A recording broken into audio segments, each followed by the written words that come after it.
So guys, pahinga muna. Repair kami ng alulod.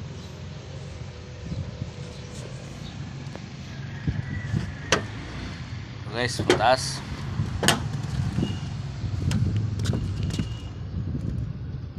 Ayan guys, mga alulod. Ayan.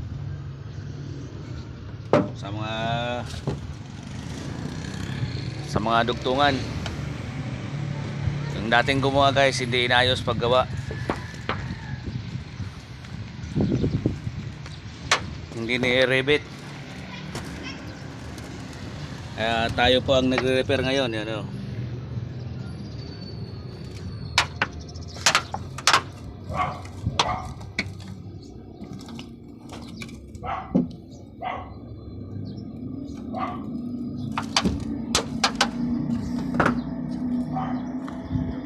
Mas patibay na yan guys kasi naka-epoxy pa.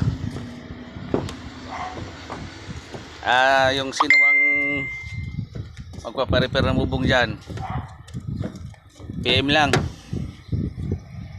Dito lang kaming dalawa, oh. Okay guys.